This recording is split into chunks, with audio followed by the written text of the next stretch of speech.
కరీంనగర్ జిల్లా హుస్నాబాద్ నియోజకవర్గంలో చిగురుమామిడి మండలంలో మంత్రి పొన్నం ప్రభాకర్ పర్యటించారు.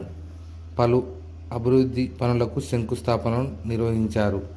నవాబ్పేటలో 20 లక్షల రూపాయలతో అంగన్వాడీ భవన నిర్మాణం మరియు సీసీ రోడ్ల నిర్మాణానికి శంకుస్థాపన చేశారు మంత్రి పొన్నం ప్రభాకర్.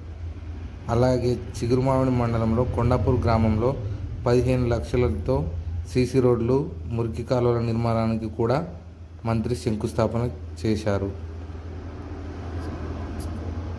అలాగే చిగురుమామిడి మండలంలో మరో గ్రామమైన సుందరగిరి గ్రామం నుండి వయా బంజేరుపల్లి మీదుగా చిగురుమామిడి ఎక్స్ రోడ్ వరకు 222 లక్షలతో బీటీ రోడ్ మరియు 35 లక్షలతో సీసీ రోడ్లు, డ్రైనేజీ కాలువల నిర్మాణానికి మంత్రి శంకుస్థాపన చేశారు.